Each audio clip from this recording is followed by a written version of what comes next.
ഉമ്മത്തിനെ തെറ്റിദ്ധരിപ്പിക്കുന്നത് എന്തിനാണ്? ഹക്ക് പറഞ്ഞുകൂടെ, യാഥാർത്ഥ്യം പറഞ്ഞുകൂടെ?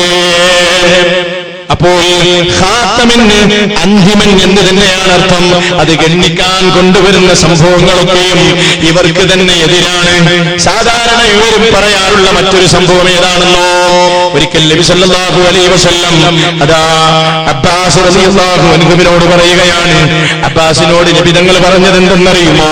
അൻത ഖാതമുൽ മുഹാജിരീൻ, ഓ അബ്ബാസേ, നീ മുഹാജിരീങ്ങളിൽ ഖാതമാണ്, നിങ്ങൾ മുഹാജിരീങ്ങളിൽ ഖാതമാണ്.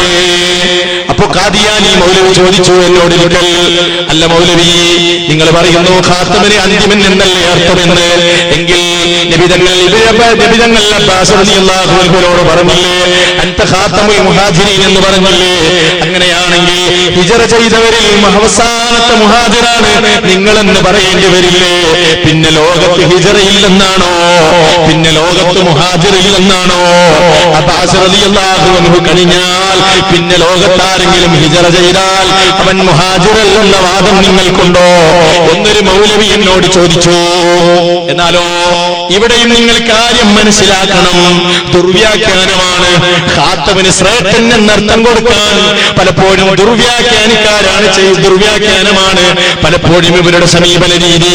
അതുകൊണ്ട് ഇവിടെ സംഭവം എന്താണെന്നോ, മക്കാ രാജ്യത്ത് നിന്ന് ഹിജ്റ ചെയ്ത് മക്കാ നിവാസികളിൽ നിന്ന് ഹിജ്റ ചെയ്തവരിൽ അവസാനമായി മദീനയിൽ എത്തിയത് ആരാണെന്നോ, മഹാനായ അബ്ബാസ് റളിയല്ലാഹു അൻഹുവാണ്. ചരിത്രം ശരിക്കും മനസ്സിലാക്കണം. മക്കത്ത് നിന്ന് ഹിജ്റ ചെയ്തിട്ട് മദീനയിൽ എത്തിയവരിൽ അവസാനത്തെയാൾ അബ്ബാസ് റളിയല്ലാഹു അൻഹുവാണ്. ഏറെ താമസിയാതെ മക്ക ഇസ്ലാമിന് കീഴടങ്ങി, മക്ക രാജ്യം ഇസ്ലാമിന് കീഴടങ്ങി. ആ അവസരത്തിൽ നബി സല്ലല്ലാഹു അലൈഹി വസല്ലം അബ്ബാസ് റളിയല്ലാഹു അൻഹുവിനോട് പറയുന്നു, അൻത ഖാതമുൽ മുഹാജിരീൻ, നിങ്ങൾ മക്കയിൽ നിന്ന് മദീനയിലേക്ക് ഹിജ്റ വന്നവരിൽ അവസാനത്തെ മുഹാജിറാണ്. കാരണം എന്ത്? ഒരു രാജ്യം ഇസ്ലാമിന് കീഴടങ്ങിക്കഴിഞ്ഞാൽ, ഒരു രാജ്യത്ത് ഇസ്ലാം ജൈത്രയാത്ര നടത്തിയാൽ, ഒരു രാജ്യത്ത് എല്ലാവരും ഇസ്ലാമിന് കീഴടങ്ങി അവിടെ ഫത്ഹുണ്ടായാൽ പിന്നെ ആ രാജ്യത്ത് നിന്ന് ഹിജ്റയില്ല, പിന്നെ ആ നാട്ടിൽ നിന്ന് ഹിജ്റയില്ല. അതുകൊണ്ടാണ് നബിതങ്ങൾ പറഞ്ഞത് ലാ ഹിജ്റത ബഅദൽ ഫത്ഹി, ഫത്ഹിന് ശേഷം ഇനി ഹിജ്റയില്ലല്ലോ, ഫത്ഹിന് ശേഷം ഹിജ്റയില്ല. അല്ലാഹുവിന്റെ റസൂൽ സ്വല്ലല്ലാഹു അലൈഹി വസല്ലം പറഞ്ഞ യാഥാർത്ഥ്യമാണിത്.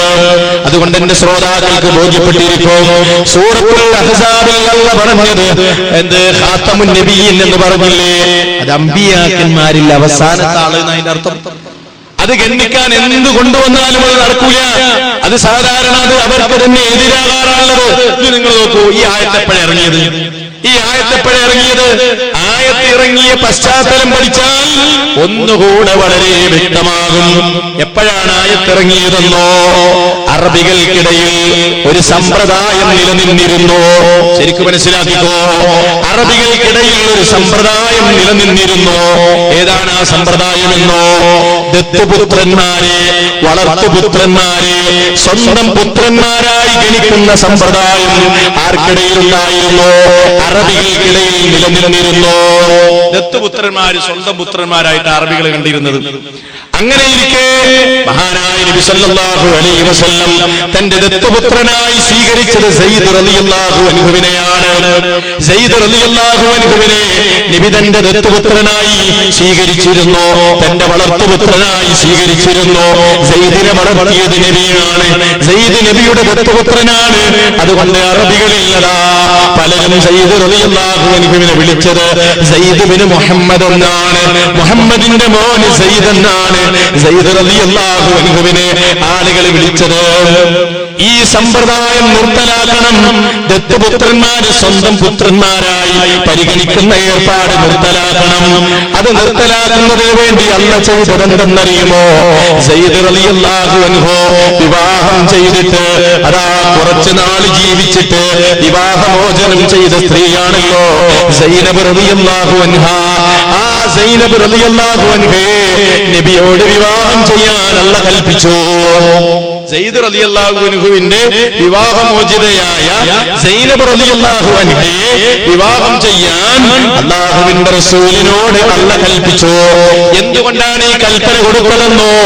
ദത്തുപുത്രന്മാര് വിവാഹമോചനം ചെയ്തത്, അതല്ലെങ്കിൽ ദത്തുപുത്രന്മാര് സ്വന്തം പുത്രന്മാരായി പരിഗണിക്കുമ്പോ അവര് വിവാഹമോചനം ചെയ്ത സ്ത്രീകളെ ഉപ്പമാർക്ക് വിവാഹം ചെയ്യാൻ പറ്റില്ലല്ലോ. എന്നാൽ അങ്ങനെ ഒരു സമ്പ്രദായം ഇനി ലോകത്ത് വേണ്ട. ആ സമ്പ്രദായം ഇവിടെ വെച്ച് അവസാനിക്കണമെന്ന് അല്ലാഹു നിർബന്ധമുണ്ട്. അതുകൊണ്ട് സൈനബിനെ നബി തങ്ങളോട് വിവാഹം ചെയ്യാൻ പറഞ്ഞിട്ട് ഈ നിയമം ലോകത്ത് പ്രാവർത്തികമാക്കുകയാണ്. എന്തിനാണിത് നബി തന്നെ പ്രാവർത്തികമാക്കിയത്? നബി തങ്ങൾക്ക് ശേഷം വരുന്ന പ്രവാചകൻ അത് പ്രാവർത്തികമാക്കി കാണിച്ചാൽ പോരെ? എന്തിനാണ് നബി തങ്ങൾ തന്നെ ഈ നിയമം പഠിപ്പിച്ചത്? നബി തങ്ങൾ തന്നെ തന്റെ ദത്തുപുത്രന്റെ വിവാഹമോചിതയെ വിവാഹം ചെയ്തിട്ട് ഈ നിയമം ലോകത്തിന്റെ മുമ്പിൽ പഠിപ്പിച്ചത് എന്തിനാണ്? അതാണ് നമ്മുടെ ആയത്തിന്റെ പശ്ചാത്തലം. ഇനി ഒരു പ്രവാചകൻ വരാനില്ലാത്തത് കൊണ്ട് വല്ല നിയമവും വിട്ടേച്ചു പോയാൽ അത് പഠിപ്പിക്കാൻ ഇനി ഒരു പ്രവാചകൻ വരുമായിരുന്നെങ്കിൽ ഈ നിയമം വിട്ടുപോകാമായിരുന്നു. പക്ഷേ ഇനി ഒരു നബി വരാനില്ലാത്തത് കൊണ്ട് ശത്രുക്കളുടെ ആക്ഷേപങ്ങളെല്ലാം സഹിച്ചുകൊണ്ടും നബി തന്നെ അതാ തന്റെ ദത്തുപുത്രന്റെ വിവാഹമോചിതയെ വിവാഹം ചെയ്യുന്നു. എത്ര ആക്ഷേപമുണ്ടായി റസൂലുള്ളാഹിക്ക്? സൈനബിനെ വിവാഹം ചെയ്തതിന്റെ പേരിൽ എത്ര ആക്ഷേപമുണ്ടായി? ജനങ്ങൾ പരിഹസിച്ചില്ലേ? എന്തെല്ലാം പറഞ്ഞില്ലേ? ജനങ്ങൾ പലതും പറഞ്ഞ് പരിഹസിച്ചില്ലേ? എല്ലാ നിബിധങ്ങൾ സഹിച്ചു. എന്തിനാണ് ഇത് ചെയ്തത്? മഹാനായ ഇമാം റാസി രേഖപ്പെടുത്തുന്നത് കണ്ടോ? എന്തിനാണ് ഈ നിയമം നബി തന്നെ പ്രാവർത്തികമാക്കിയത്? അതാകട്ടോ ഇമാം റാസി പറയുകയാണ്, ഒരു നബിക്ക് ശേഷം ഇനിയും ഒരു നബി വരാനുണ്ടെങ്കിൽ വല്ല വിശദീകരണങ്ങളും ഉപേക്ഷിച്ചു പോയാലും ശേഷം വരുന്നവൻ അത് പൂർത്തീകരിക്കുമായിരുന്നു. എന്നാൽ നബി തങ്ങൾക്ക് ശേഷം ഇനി നബിയില്ലാത്തത് കൊണ്ട് തന്നെ തന്റെ ഉമ്മത്തിനോട് അങ്ങേയറ്റം അനുകമ്പയുള്ളവനാണ് നബി തങ്ങൾ. അവർക്ക് സന്മാർഗം ലഭിക്കണമെന്ന് ആഗ്രഹിക്കുന്നവനാണ്. അവരുടെ കാര്യം ഏറെ പരിഗണിച്ചിട്ടുമുണ്ട്. അതുകൊണ്ട് ആ പ്രവാചകൻ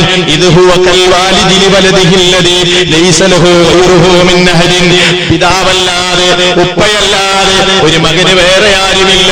അങ്ങനെയുള്ള ഒരാളെ പോലെ ഈ ഉമ്മത്തിന് ആവശ്യമുള്ളതെല്ലാം നബി തങ്ങൾ തന്നെ വിശദീകരിക്കുകയാണ് ചെയ്തത്. അപ്പൊ റസൂലുള്ളാഹിക്ക് ശേഷം ഇനിയൊരു നബി വരാനുണ്ടെങ്കിൽ ഈ നിയമം പഠിപ്പിക്കേണ്ടത് ആ നബിയായിരുന്നു. പക്ഷേ വരാനില്ലാത്തത് കൊണ്ടാണ് ഇങ്ങനെ ഒരു നിയമം നബി തങ്ങളിലൂടെ തന്നെ പഠിപ്പിച്ചത്. അപ്പോൾ ആയത്തിന്റെ ആശയം ഒന്നുകൂടെ കേട്ടോ. ഇനി ആയത്തിന് അർത്ഥം വെച്ചോ, വേഗം ബോധ്യമാകും. മാകാന മുഹമ്മദുൻ അബാ അഹദിൻ മിൻ റിജാലികും വലാകിർ റസൂലല്ലാഹ് വഖാതമൻ നബിയ്യീൻ. മുഹമ്മദ് നിങ്ങളിൽ ഒരു പുരുഷന്റെയും പിതാവല്ല, സയ്യിദ് മുഹമ്മദിന്റെ പുത്രനല്ല, മറിച്ച് മുഹമ്മദ് നബി പ്രവാചകനാണ്, അന്തിമദൂതനാണ്. മുഹമ്മദിന്റെ പുത്രനല്ല സയ്യിദെന്ന് അതാ നിയമത്തിലൂടെ ലോകത്തെ പഠിപ്പിച്ചു. അത് ഖാതമുൻ നബിയീൻ ആയതുകൊണ്ടാണ് അങ്ങനെ പഠിപ്പിച്ചതെന്ന് ഖുർആനാ പറയുന്നത്. വൃത്തിയായില്ലേ? സംഗതി ബോധ്യമായില്ലേ? ഇതെല്ലാം പറയുമ്പോഴും ഇങ്ങനെയെല്ലാം പശ്ചാത്തലം, അവതരണ കാരണങ്ങളും അതിന്റെ വിശദാംശങ്ങളും എല്ലാം പറഞ്ഞ് പ്രസംഗിച്ചാലും ഇനി ഖാദിയാനി സഹോദരന്മാർ വന്ന് പറയും അത് സലഫിന്റെ വക, സലഫി വ്യാഖ്യാനം കൊടുത്തതാണ് എന്ന് പറയും എന്നെനിക്കറിയാം. അതുകൊണ്ട് തന്നെ ഞാൻ പറയട്ടെ, ഈ ആയത്തിന്, സൂറത്തുൽ അഹ്സാബിലെ ആയത്തിന് പ്രാമാണികരായ മുഫസ്സിരീങ്ങൾ കൊടുത്ത അർത്ഥം കേട്ടോ. പ്രാമാണികരായ മുഫസ്സിരീങ്ങൾ കൊടുത്ത അർത്ഥം കേട്ടോ. എന്താ അവർ കൊടുത്തതെന്നോ? വഖാതമുൻ നബിയ്യീൻ. എന്താ ഖാതമുൻ നബി എന്ന് പറഞ്ഞാൽ? എന്താ ഖാതമുൻ നബി എന്ന് പറഞ്ഞാൽ? അല്ലദീ ഖതമൻ നുബുവ്വ. അതെ, നുബുവ്വത്തിന് പരിസമാപ്തി കുറിച്ചു. ഫതബ അലൈഹ, അതിന്റെ മേൽ സീലും വെച്ചു. ഫലാ തഫ്തഹു ലി അഹദിൻ ബഅദഹു ഇലാ ഖിയാമിസ. ഇനി അന്ത്യനാൾ വരെ ഒരാൾക്ക് വേണ്ടിയും നുബുവ്വത്ത് തുറക്കപ്പെടുന്നതല്ല, അതിന്മേൽ സീല് വെച്ച് കഴിഞ്ഞിരിക്കുന്നു. ഇമാം ത്വബരി അവിടുത്തെ ജാമിഉൽ ബയാൻ എന്ന തഫ്സീറിൽ രേഖപ്പെടുത്തി വെച്ചു. സലഫിയുടെ വ്യാഖ്യാനമല്ല, മുജാഹിദിന്റെ അഭിപ്രായമല്ല, ഏതെങ്കിലും ഒരു സംഘടനയുടെ അഭിപ്രായമല്ല, മറിച്ച് ലാ തഫ്തഹു ലിഅഹദിൻ ബഅദഹു ഇലാ ഖിയാമിസ് സാഅ, അന്ത്യനാൾ വരെ അത് ഇനി തുറക്കുന്നതല്ല. മഹാനായ ഇമാം ഖതാദ പറയുന്നത് കേട്ടോ, വഖാതമൻ നബിയീൻ. എന്താ ഖാതമൻ നബിയീൻ എന്ന് പറഞ്ഞാൽ ഐ ആഖിറുഹും, അവസാനത്തെ നബി എന്നാണ്. അവസാനത്തെ നബി എന്നാണ്.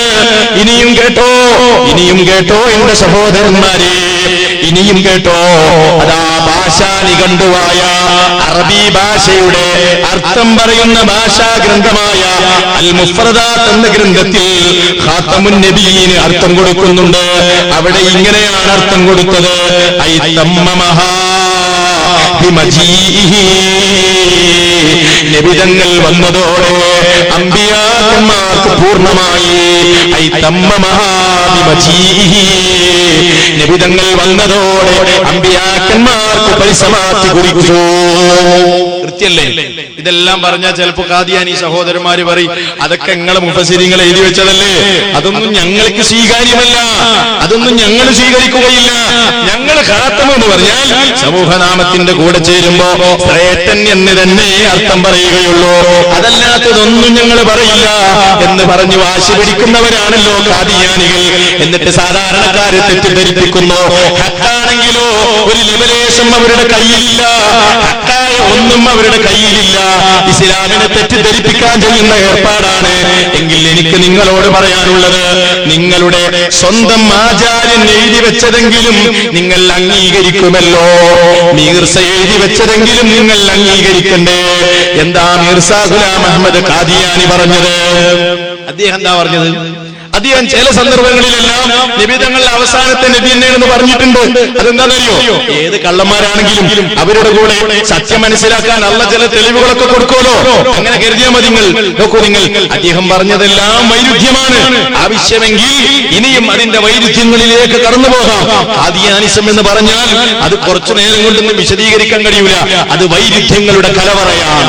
ഒട്ടനവധി വൈരുദ്ധ്യങ്ങളുണ്ട്, പറയാൻ പാടില്ലാത്തത് പലതുമുണ്ട്. അതിൽ വിശദാംശങ്ങളിലേക്ക് കടന്നു വന്നാൽ പലരും ആകെ നാണിച്ച് തലതാഴ്ത്തേണ്ടി വരും. പക്ഷെ അവിടേക്കൊന്നും ഞാൻ കടന്നു പോകുന്നില്ല. ഞാനിപ്പോ പ്രമാണബദ്ധമായി ചില കാര്യങ്ങൾ പറയുകയാണ്. എന്താ മീർസ ഗുലാം അഹ്മദ് ഖാദിയാനി പറഞ്ഞത്? അദ്ദേഹം പറഞ്ഞത് എന്താണെന്നറിയോ? ഖത്തം കർണേ വാലേ നബിയും കാ, ഈസാ നബിയെ മരിപ്പിക്കാൻ വേണ്ടി പറഞ്ഞതാണ്.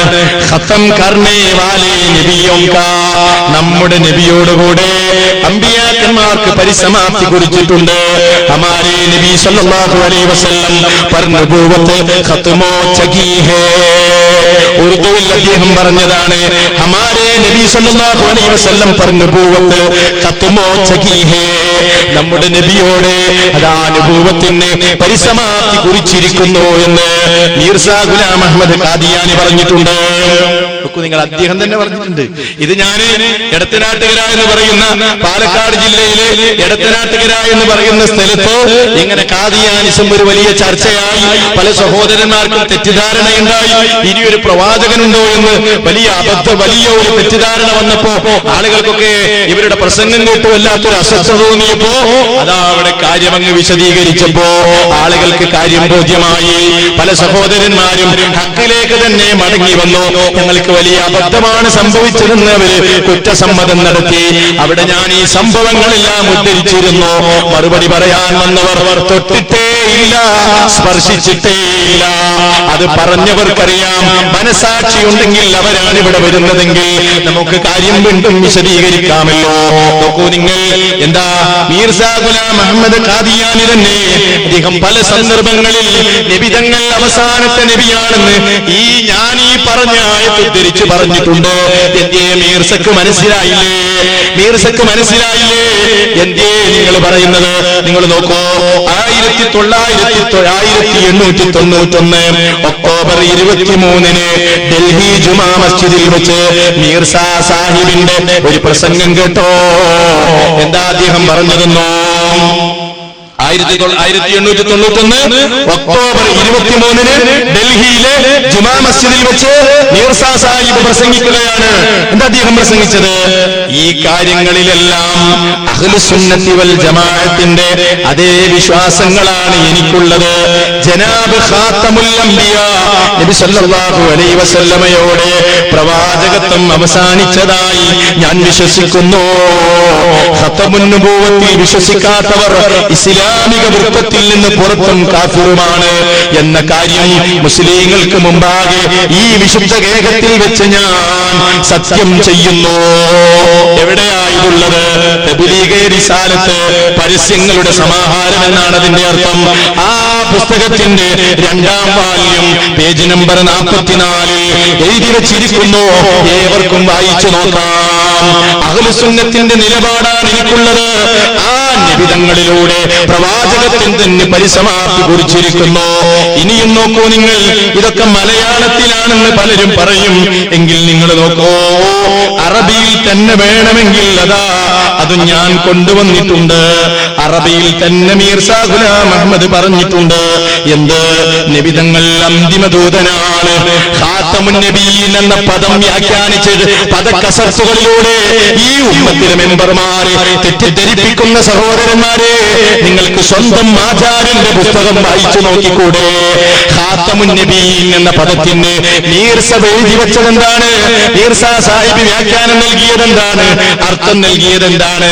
ഹമാമത്തുൽ ബുശ്റ എന്ന പുസ്തകത്തിന്റെ കോപ്പിയാണ് എന്റെ കയ്യിലുള്ളത്. ഇത് മീർസ സാഹിബിന്റെ പുസ്തകമാണ്. ഹമാമത്തുൽ ബുശ്റയിൽ നിന്ന് ഞാൻ നിങ്ങളെ വായിച്ചു കേൾപ്പിക്കട്ടെ. എന്താ അദ്ദേഹം പറഞ്ഞതെന്നോ? വഖാതമുൻ നബിയീൻ അലാ തഅലം അന്ന റബ്ബർ റഹീമുൽ മുതഫല്ലിൽ സമ്മാ നബിയനാ സല്ലല്ലാഹു അലൈഹി വസല്ലം ഖാതമുൽ അംബിയാഇ ബിഗൈരി ഇസ്തിസ്നാഇൻ വഫസ്സറഹു നബിയുനാ ഫീ ഖൗലിഹി ലാ നബിയ്യ ബഅദി ബിബയാനിൻ വാളിഹിൻ ലിത്താലിബീന വലൗ ജവ്വസനാ ളുഹൂറ നബിയ്യിൻ ബഅദ നബിയിനാ സല്ലല്ലാഹു അലൈഹി വസല്ലം ലജവ്വസനാ ഇൻഫിതാഹ ബാബ വഹിയിൻ നുബുവ ബഅദ തഗ്ലീഖിഹാ വഹാദാ ഖുലുഫുൻ കമാ ലാ യഖ്ഫാ അലൽ മുസ്ലിമീൻ വകൈഫ യജീഉ നബിയ്യുൻ ബഅദ റസൂലിനാ സല്ലല്ലാഹു അലൈഹി വസല്ലം വഖദ് ഇൻഖതഅൽ വഹ്യു ബഅദ വഫാതിഹി വഖതമ അല്ലാഹു ബിഹിൻ നബിയ്യീൻ. ഇനി വേറെ തെളിവ് വേണോ സഹോദരന്മാരെ? ഇയാൾ എഴുതി വെച്ചത് കേട്ടോ. എന്താ ഇയാൾ പറയുന്നത്? അലാ തഅലം, നിനക്കറിയില്ലേ?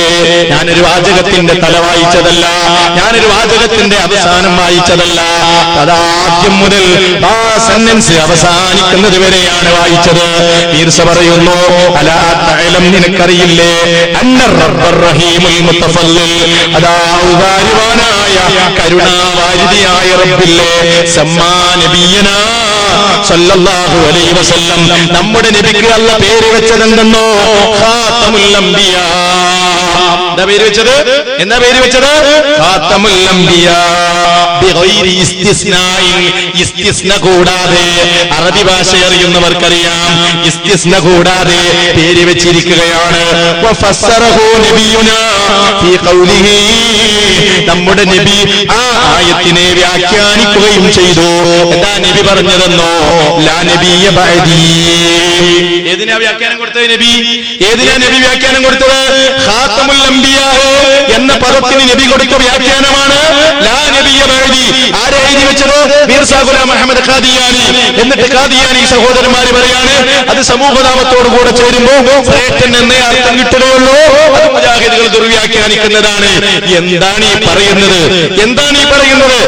ലാ നബിയ്യ ബഅദി, എനിക്ക് ശേഷം നബിയില്ലെന്ന് ആയത്തിനെ വ്യാഖ്യാനിച്ചു നബി. എങ്ങനെയാ വ്യാഖ്യാനിച്ചത്? സംശയമുള്ള നിലക്കല്ല, ബിബയാനിൻ വാളിഹിൽ ലിത്താലിബീന, അന്വേഷകന്മാർക്ക് വളരെ കൃത്യമായി മനസ്സിലാകുന്ന നിലക്ക് അവിടുന്ന് വിശദീകരിച്ചു. ഇനി പറയുന്നതും കൂടെ കേൾക്കണം. എന്താ പറഞ്ഞതറിയോ? വലൗ ജവ്വസനാ ളുഹൂറ നബിയ്യിൻ ബഅദ നബിയിനാ സല്ലല്ലാഹു അലൈഹി വസല്ലം, നമ്മുടെ നബിക്ക് ശേഷം ഇനി ഒരു നബിയുടെ ആവിർഭാവം ഉണ്ടാകുമെന്ന് നാം അനുവദിച്ചാൽ ലജവ്വസനാ ഇൻഫിതാഹ ബാബ വഹിയിൻ നുബുവ, നബുവത്തിന്റെ കവാടത്തിന് നാം തുറക്കുകയാകും ചെയ്യുന്നത്. ബഅദ തഗ്ലീഖിഹാ, നബുവത്തിന്റെ കവാടം കൊട്ടിയടച്ചിട്ട് നമ്മളത് തുറക്കുകയാകും ചെയ്യുന്നത്. ഇനിയൊരു നബി വരുമെന്ന് പറഞ്ഞാൽ നമ്മൾ കൊട്ടിയടച്ച അനുഭവത്തിന്റെ കവാടം തുറക്കലാണ്.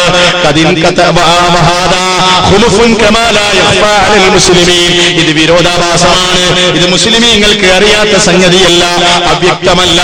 എന്നിട്ട് മീർസ ചോദിക്കുകയാണ്, സലഫിയല്ല, റഫീഖ് സലഫിയല്ല, ഏതെങ്കിലും മൗലവിമാരല്ല, മീർസ ഗുലാം അഹമ്മദ് ഖാദിയാനി ചോദിക്കുന്നു, വകൈഫ യജിയു, എങ്ങനെ വരാനാ, എങ്ങനെ വരാനാ, എങ്ങനെ വരാനാ? ആര് നബിയുൻ, ഒരു നബി എങ്ങനെ വരാനാ?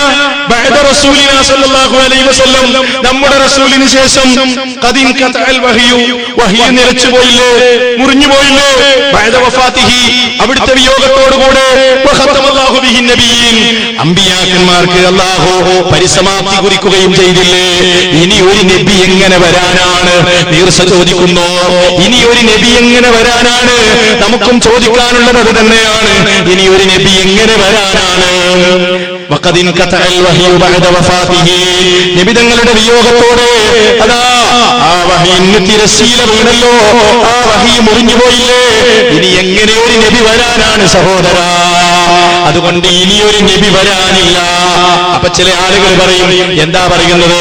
അപ്പൊ ഈസാ നബി ഇനി വരൂലെന്നാണോ നിങ്ങളുടെ അഭിപ്രായം? ഈസാ നബി വരികയില്ലെന്നാണോ നിങ്ങളുടെ അഭിപ്രായം?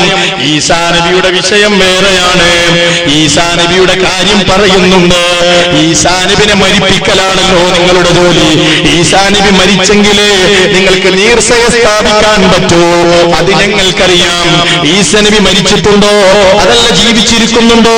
അതല്ല ഇനി വരുമോ? അതല്ല വന്നിട്ടുണ്ടോ? അതൊക്കെ ചർച്ച ചെയ്യേണ്ടത് തന്നെയാണ്. എവിടെ നിന്നാ ഈസ വരുന്നത്? അതും ചർച്ച ചെയ്യാനുണ്ട്. എവിടെയും നിങ്ങൾക്ക് പഴുത് കിട്ടില്ല. അതൊന്നും വിചാരിച്ച് നിങ്ങൾ സ്വപ്നം നെയ്തേണ്ടതില്ല. അവിടേക്കൊന്നും നിങ്ങൾക്കൊരു ഗ്യാപ്പുമില്ല. ഈസാ നബിയുടെ വിഷയത്തിലേക്ക് ഞാൻ വഴിയേ വരും. നോക്കൂ, നിങ്ങൾ ഖുർആനാണ് നിങ്ങൾ കേട്ടത്. ഇനിയോ ഹദീസുകൾ എടുത്ത് പരിശോധിച്ചു നോക്കൂ. ഒട്ടനവധി ഹദീസുകളിൽ വളരെ വ്യക്തമായും ഹബീബായ നബി തങ്ങൾ അവിടത്തേക്ക് ശേഷം നബിയില്ലെന്ന് പറഞ്ഞത് വളരെ വ്യക്തമല്ലേ സഹോദരന്മാരെ? കുറച്ച് ഹദീസ് കേൾപ്പിക്കാം. കുറച്ച് ഹദീസ് കേട്ടോ, ഇതിന്റെ വ്യക്തതയ്ക്ക് വേണ്ടി കുറച്ച് ഹദീസ് കേട്ടോ. എന്നിട്ട് ഇവര് ദുർവ്യാഖ്യാനിക്കുന്ന ആയത്തുകളിലേക്ക് നമുക്ക് കടന്നു പോകേണ്ടതുണ്ട്. പിന്നെ ഈസാ നബിയുടെ വിഷയം പറഞ്ഞാൽ ഇന്നത്തെ പ്രഭാഷണം താൽക്കാലികം നമുക്ക് അവസാനിപ്പിക്കാം. പിന്നെ ആവശ്യം വരികയാണെങ്കിൽ പിന്നെയും നമുക്ക് സംഘടിപ്പിക്കാം. അതിലൊരു പ്രശ്നമുള്ള കാര്യമല്ലല്ലോ. നിങ്ങൾ നോക്കൂ, മഹാനായ നബി സല്ലല്ലാഹു അലൈഹി വസല്ലം അവിടുത്തെ അരിമ ശിഷ്യനായ അവിടുത്തെ മരുമകനായ അലി റളിയല്ലാഹു അൻഹുവിനോട് പറഞ്ഞ വർത്തമാനം സ്വഹീഹായ നബി വചനങ്ങളിൽ വന്നിട്ടുണ്ട്. ഒരിക്കൽ നബി തങ്ങൾ പറയുകയാണ്, അമാ തറുദാ അൻ തകൂന മിന്നി ബിമൻസിലതി ഹാറൂന മിൻ മൂസാ വയറ അന്നഹു ലാ നബിയ ബഅദി. അലി റളിയല്ലാഹു അൻഹുവിനോട് അല്ലാഹുവിന്റെ റസൂൽ പറഞ്ഞെന്തറിയോ? അമാ തറുദാ, അലിയെ നീ തൃപ്തിപ്പെടുന്നില്ലേ? നീ തൃപ്തിപ്പെടുന്നില്ലേ? അൻ തകൂന മിന്നി ബിമൻസിലതി ഹാറൂന മിൻ മൂസാ, മൂസാ നബിയുടെ അടുക്കൽ ഹാറൂൻ നബി അലൈഹിസ്സലാമിനുണ്ടായിരുന്ന സ്ഥാനം നിനക്ക് എന്റെ അടുത്തുള്ളത് നീ തൃപ്തിപ്പെടുന്നില്ലേ? അതുകൊണ്ട് എന്റെ അടുക്കൽ നിനക്കുള്ള സ്ഥാനം മൂസാ നബിയുടെ അരികിൽ ഹാറൂൻ നബിക്കുള്ള സ്ഥാനമാണ്. എന്നാൽ ഒരു കാര്യം അലിയെ നീ മനസ്സിലാക്കണം, വൈറ അന്നഹു ലാ നബിയ ബഅദി, എനിക്ക് ശേഷം ഇനി നബിമാരില്ല കേട്ടോ. എനിക്ക് ശേഷം ഇനി നബിമാരില്ല. മൂസാ നബിയുടെ അരികിൽ ഹാറൂൻ നബി ഒരു നബിയായിരുന്നു. എന്നാൽ എന്റെ അടുത്ത് നീ ഒരു നബിയല്ല. എന്നാൽ സ്ഥാനം നിനക്കുണ്ട്, ഒരു നബിയായ സ്ഥാനമല്ല. വ്യക്തമല്ലേ സഹോദരന്മാരെ? ഇവിടെങ്ങാനും നബി പറയാണ്, അമാ തറുദാ അൻ തകൂന മിന്നി ബിമൻസിലതി ഹാറൂന മിൻ മൂസാ, നിനക്ക് മൂസാ നബിന്റെ അടുത്ത് ഹാറൂൻ നബിക്കുണ്ടായിരുന്ന അതേ സ്ഥാനമാണ് അലിയെ നിനക്ക് എന്റെ അടുക്കൽ ഉള്ളതെന്ന് പറഞ്ഞ് നബി അവസാനിപ്പിക്കുകയായിരുന്നെങ്കിൽ നമുക്ക് സംശയിക്കായിരുന്നു. ഏതാണെങ്കിലും ഹാറൂൻ നബിന്റെ അടുത്ത് മൂസാ നബി ഒരു പ്രവാചകനല്ലേ? അപ്പൊ നബിക്ക് ശേഷം ഇനി ഒരു ശരീഅത്തില്ലാത്ത പ്രവാചകനെങ്കിലും വരാൻ സാധ്യതയുണ്ടെന്ന് നമുക്ക് ധരിക്കാമായിരുന്നു. പക്ഷേ സംശയമുണ്ടാകാതിരിക്കാൻ നബി തങ്ങൾ വ്യക്തമായി പറയുകയാണ്, വൈറ അന്നഹു ലാ നബിയ ബഅദി. എന്നാൽ ഒരു കാര്യം മനസ്സിലാക്കിക്കോ, എനിക്ക് ശേഷം നബിമാര് വേറെയില്ല. അപ്പൊ കാര്യം ബോധ്യയില്ലേ? ശരീഅത്തില്ലാത്ത ഒരു നബിയും അള്ളാന്റെ റസൂലിന് ശേഷം പിന്നെ വരൂലാന്ന് ഹദീസിന്ന് ബോധ്യയില്ലേ? കാരണം മൂസാ നബിന്റെ അടുത്ത് ഹാറൂൻ നബി ശരീഅത്തില്ലാത്ത നബിയല്ലേ? ശരീഅത്തില്ലാത്ത നബിയല്ലേ? അങ്ങനെയുള്ള ഒരു നബിയും എന്റെ കാലശേഷം വരികയില്ലെന്ന് വളരെ കൃത്യമായി നബി തങ്ങൾ പറഞ്ഞു. സംശയമില്ലാത്ത നിലക്ക് അവിടുന്ന് പഠിപ്പിച്ചു.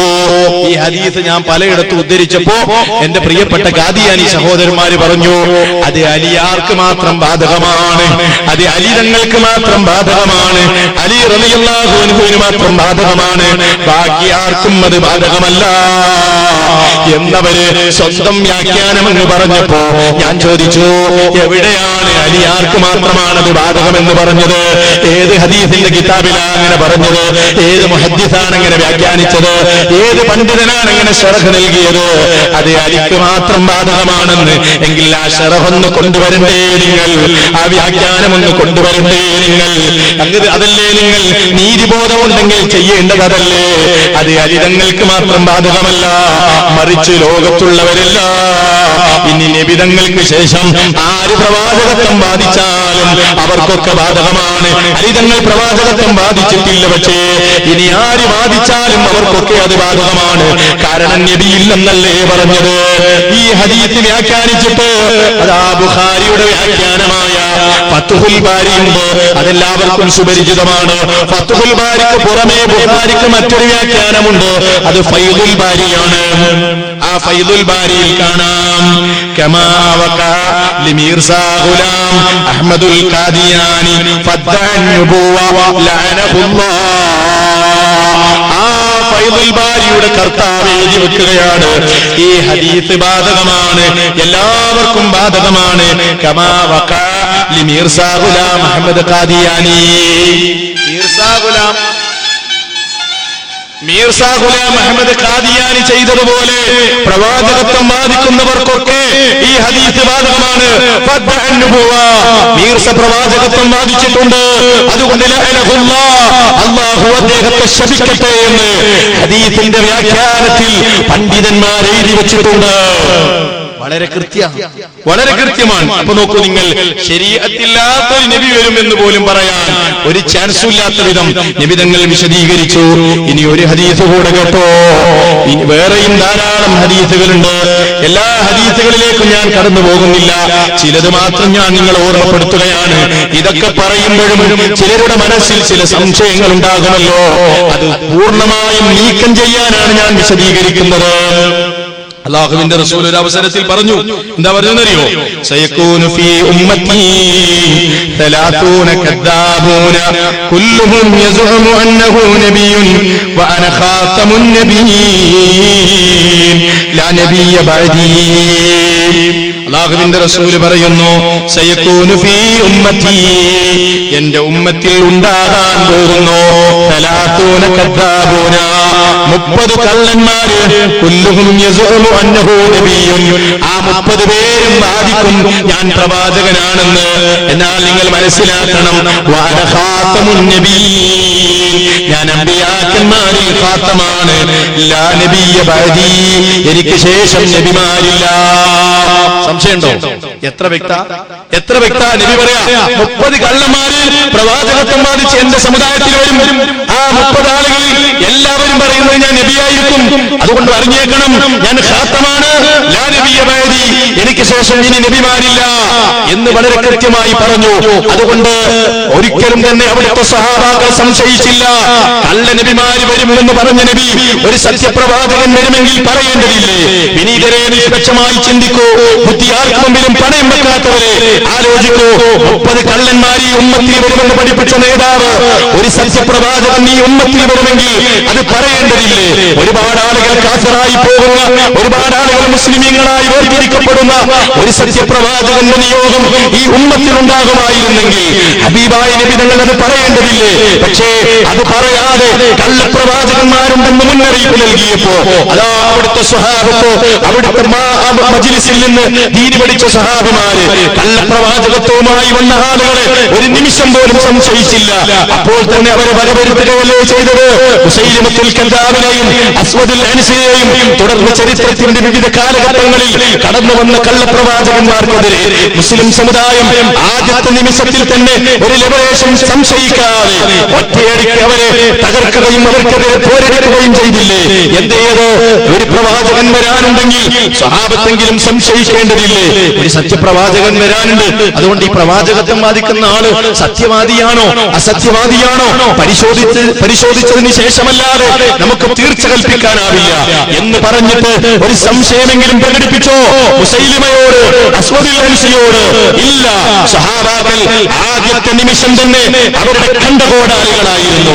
നോക്കൂ നിങ്ങൾ, മുസ്ലിം സമൂഹത്തിൽ ഈ കാര്യത്തിൽ തർക്കമില്ല, അഭിപ്രായ ഭിന്നതയില്ല. ഈ ഹദീസ് ഉദ്ധരിക്കുമ്പോ നമ്മുടെ ഖാദിയാനി മൗലവിമാര് പറയാണ്, എന്താ പറയാറുള്ളത്? അത് 30 ആളൊക്കെ കഴിഞ്ഞു പോയതാ, 30 ആൾക്കാരൊക്കെ കഴിഞ്ഞു പോയി, 30 കള്ളന്മാരൊക്കെ കഴിഞ്ഞു പോയി. അത് മീർസ ഗുലാം അഹമ്മദ് ഖാദിയാനിയെ കുറിച്ച് പറഞ്ഞതല്ല, മീർസ സാഹിബിനെ കുറിച്ച് പറഞ്ഞതല്ല. എങ്കിൽ സഹോദരന്മാരെ, പണ്ഡിതന്മാര് പറയുന്നു, വഅന്ന മൻ സാദ അലൽ അദദിൽ മദ്കൂരി യകൂനു കദ്ദാബാ. ഇപ്പറഞ്ഞ എണ്ണത്തിൽ കൂടുതലുണ്ടെങ്കിൽ പോലും അവൻ കള്ളനാണ്, അവൻ കള്ളൻ തന്നെയാണ്, അതിൽ സംശയമില്ല, അവൻ കള്ളൻ തന്നെയാണ്. പണ്ഡിതന്മാര് പറഞ്ഞിട്ടുണ്ട്. മാത്രവുമല്ല, കള്ളപ്രവാചകന്മാർക്ക് അവസാനം കുറിച്ചിട്ടില്ല, കഴിഞ്ഞു എന്ന് പറയാൻ കഴിയില്ല. കാരണം നബി തങ്ങൾ പറഞ്ഞ മറ്റൊരു ഹദീസ് കേട്ടോ, റസൂലുള്ളാഹി പറഞ്ഞ മറ്റൊരു ഹദീസ് കേട്ടോ, വലാ തഖൂമുസ്സാ ഹത്താ യഖ്റുജ 30 കദ്ദാബൻ ആഖിറുഹുൽ അഅ്വറുദ് ദജ്ജാൽ. അന്ത്യനാൾ സംഭവിക്കുന്നതല്ല, അന്ത്യനാൾ നിലവിൽ വരുന്നതല്ല.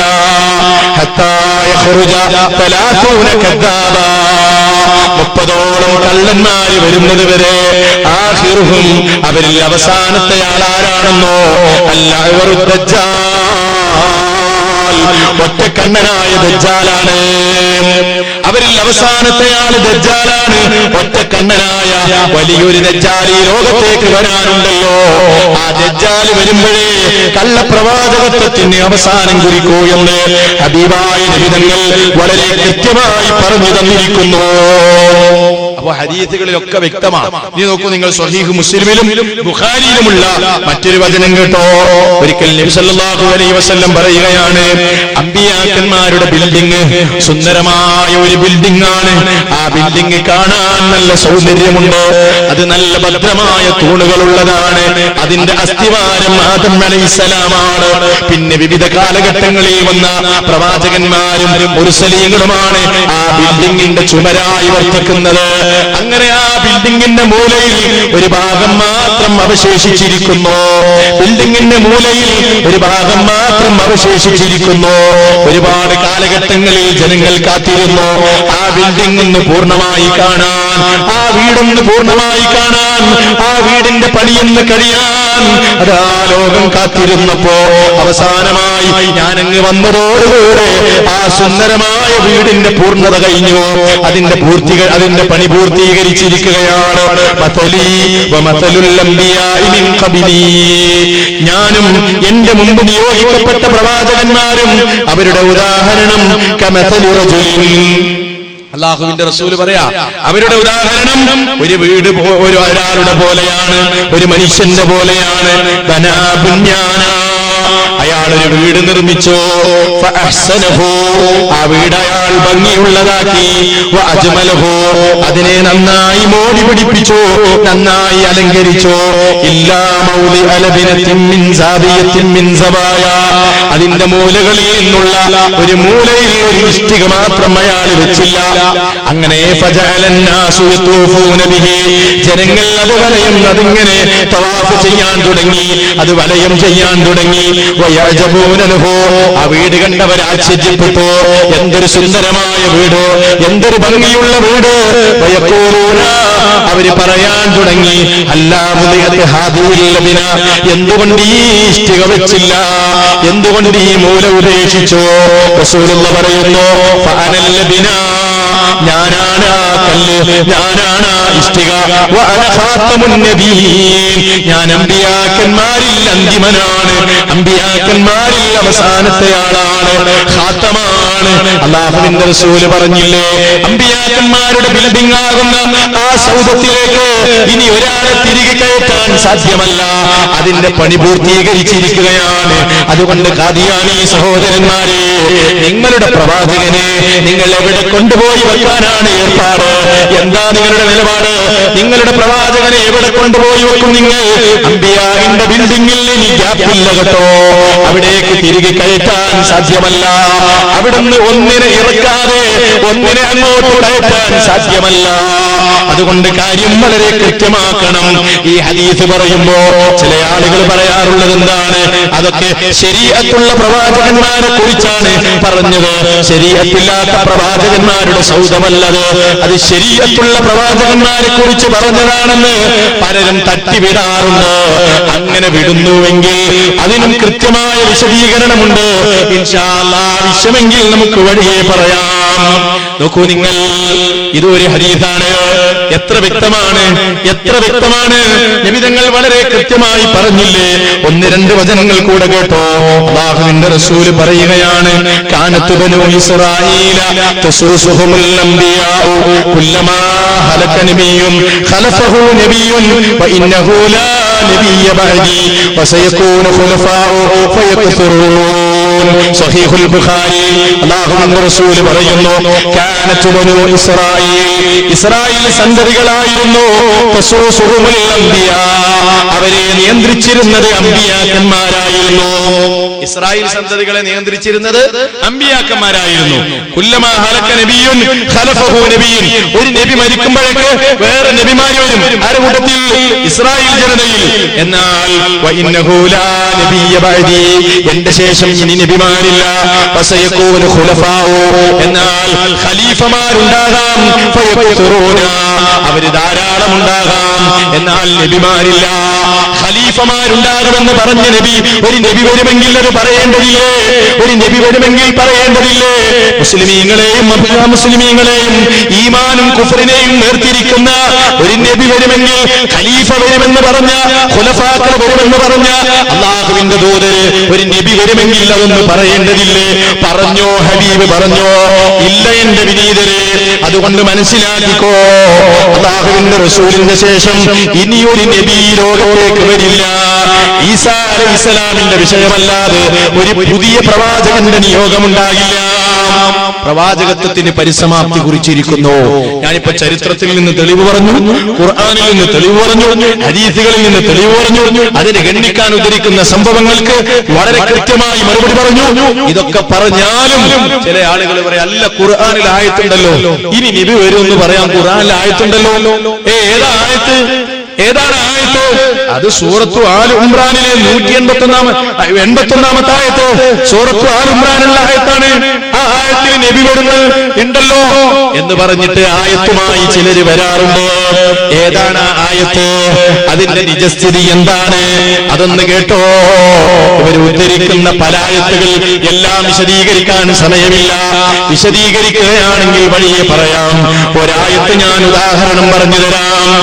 ഇവര് നബി വരുന്നു പറയാൻ വേണ്ടി പ്രധാനമായും പലയിടത്തും ഉദ്ധരിക്കുന്ന ഒരു ആയത്താണിത്. ഏത് ആയത്തെന്നറിയോ?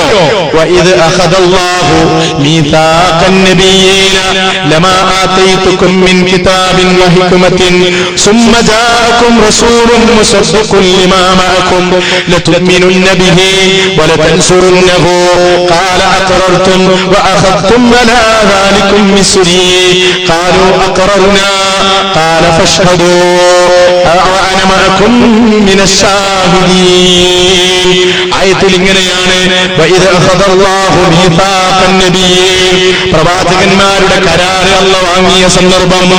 പ്രവാചകന്മാരിൽ നിന്ന് അല്ലാഹു എന്ത് വാങ്ങി? കരാർ വാങ്ങി. എന്താ വാങ്ങിയത്? ലമാ ആതൈതുകും മിൻ കിതാബിൻ, നിങ്ങൾക്ക് നാം കിതാബ് തന്നിരിക്കുന്നു, വഹിക്മത്തിൻ, വിജ്ഞാനവും തന്നിരിക്കുന്നു. നിങ്ങൾക്ക് കിതാബും ഹിക്മത്തും ഞാൻ തന്നു. അതുകൊണ്ട് സുമ്മ വജാഅക്കും റസൂലുൻ, പിന്നെ ഒരു റസൂല് വരികയാണെങ്കിൽ മുസദ്ദിഖുൽ ലിമാ മഅക്കും, നിങ്ങളുടെ കൂടെയുള്ള കിതാബിനെ സത്യപ്പെടുത്താൻ ഒരു നബി വരികയാണെങ്കിൽ ലതുഅ്മിനുന്ന ബിഹി, ആ നബിയിൽ നിങ്ങൾ വിശ്വസിക്കണം. വലതൻസുറുന്നഹു, ആ നബിയെ നിങ്ങൾ സഹായിക്കണം. ഖാല അഖറർതും വഅഖദ്തും അലാ ദാലികും മിസ്രി, അല്ലാഹു ചോദിച്ചു അഖറർതും, നിങ്ങൾ അംഗീകരിച്ചോ? പ്രവാചകന്മാരോട് ചോദിക്കുന്നു, നിങ്ങൾ അംഗീകരിച്ചോ? വഅഖദ്തും അലാ ദാലികും മിസ്രി, അക്കാര്യത്തിൽ എന്നോടുള്ള ബാധ്യത നിങ്ങൾ ഏറ്റെടുത്തോ? എല്ലാ അമ്പിയാക്കന്മാരോട് അല്ലാഹു ചോദിച്ചു, അമ്പിയായോട് ചോദിച്ചു. അങ്ങനെ അല്ലാഹു ഖാലു, അമ്പിയാക്കന്മാര് പറഞ്ഞു അഖറർനാ, ഞങ്ങൾ അംഗീകരിച്ചു. ഖാല, അപ്പോൾ അല്ലാഹു പറയാണ് വഷ്ഹദു, നിങ്ങൾ സാക്ഷ്യം വഹിക്കുവിൻ. വഅന മഅകും മിനശ് ഷാഹിദീൻ, നിങ്ങളുടെ കൂടെ ഞാനും സാക്ഷ്യം വഹിക്കുന്നു എന്ന് അല്ലാഹു സുബ്ഹാനഹു വ തആല പറഞ്ഞു. അപ്പോ ഈ ആയത്തിൽ അമ്പിയാക്കന്മാരിൽ നിന്ന് അല്ലാഹു ഒരു കരാർ വാങ്ങിയില്ലേ? നിങ്ങൾക്ക് ശേഷം ഇനി ഒരു നബി വരികയാണെങ്കിൽ ആ നബിയിൽ വിശ്വസിക്കണമെന്ന്, ആ നബിയെ അംഗീകരിക്കണമെന്ന്. അപ്പൊ അമ്പിയാക്കന്മാരെല്ലാം ആ എന്ന് അംഗീകരിക്കാമെന്ന് സമ്മതിച്ചല്ലോ. ഈ പ്രവാചകന്മാരുടെ കൂട്ടത്തിൽ മുഹമ്മദ് നബിയുമുണ്ട്. മുഹമ്മദ് നബിയിൽ നിന്നും കരാർ വാങ്ങിയിട്ടുണ്ട്. ആ കരാറ്, ആ കൂട്ടത്തിൽ മുഹമ്മദ് നബിയുണ്ടെന്ന് അല്ലാഹു പ്രത്യേകം പറഞ്ഞിട്ടുണ്ട്. അത് മറ്റൊരിടത്തിൽ അല്ലാഹു പറഞ്ഞിരിക്കുന്നു എന്ന് പറഞ്ഞ് ഖാദിയാനി സഹോദരന്മാര് ആ ആയത്തിന്റെ കൂടെ ചേർത്ത് വായിക്കാറില്ല. മറ്റൊരായത്താണ് സൂറത്തുൽ അഹ്സാബിലെ ആയത്ത്. ഏതാണ് ആയത്തെന്നോ? വഇദ് അഖദിനാ മിനൻ നബിയീന മീസാഖഹും, അതാ പ്രവാചകന്മാരിൽ നിന്ന് അല്ലാഹു ഒരു കരാർ വാങ്ങിയ സന്ദർഭം. വമിൻക, നിന്നിൽ നിന്നും നബിയെ അത് വാങ്ങിയല്ലോ, നിന്നിൽ നിന്നും അത് വാങ്ങിയല്ലോ. ഈ രണ്ടായത്തുകളെയും കൂട്ടിയോജിപ്പിച്ച് ഖാദിയാനികൾ പറയുന്നു എന്ത്? മുഹമ്മദ് നബിക്ക് ശേഷം ഇനിയും നബിമാര് വരാം. അമ്പിയാക്കന്മാരിൽ നിന്ന് കരാർ വാങ്ങിയില്ലേ? അത് നബിയിൽ നിന്നും വാങ്ങിയെന്നല്ലേ ഖുർആൻ പറഞ്ഞത്? അതുകൊണ്ട് ഈ രണ്ട് കരാറും ഒന്ന് തന്നെയാണെന്ന് ദുർവ്യാഖ്യാനിച്ചുകൊണ്ട് സമർത്ഥിക്കാറുണ്ട്. എന്നാലോ ഈ രണ്ട് കരാറും ഒരു കരാറല്ല, ഈ രണ്ട് കരാറും ഒരേ കരാറല്ല. ആലു ഇംറാനിലെ കരാറ് വേറെ, അഹ്സാബിലെ കരാറ് വേറെ. ഓരോ ആയത്തുകളിലും എന്ത് വിഷയമാണ് പറഞ്ഞതെന്ന് മനസ്സിലാകണമെങ്കിൽ മുകളിലെ ആയത്തും താഴെയുള്ള ആയത്തും വായിക്കണം. ഒരൊറ്റായത്ത് മാത്രം വായിച്ചാൽ ചില കാര്യം മനസ്സിലാകില്ല. അമ്പിയായിൽ നിന്ന് അല്ല പല കരാറുകളും വാങ്ങിയിട്ടുണ്ട്. ഈ അഹ്സാബിൽ പറഞ്ഞ കരാറില്ലേ, അത് പ്രവാചകന്മാര് വരും എന്ന കരാറല്ല. മറിച്ച് ആ കരാർ എന്തെന്ന് ഏതൊരു നിഷ്പക്ഷമതിക്കും മനസ്സിലാക്കാം. താഴെയുള്ള വചനം വായിച്ചോ, ആ ആയത്തിന്റെ തൊട്ട് താഴെയുള്ള ആയത്ത് വായിച്ചോ. ആ ആയത്തിൽ അല്ലാഹു പറയാണ്, എന്തിനാണ് ഈ പ്രവാചകന്മാരിൽ നിന്ന് കരാർ വാങ്ങിയത്? ലിയസ്അല സ്സാദിഖീന അൻ സിദ്ഖിഹിം വഅദ്ദ ലിൽ കാഫിരീന അദാബൻ അലീമാ. സത്യസന്ധന്മാര് സത്യസന്ധന്മാരോട് അവരുടെ സത്യസന്ധത ചോദിക്കാനും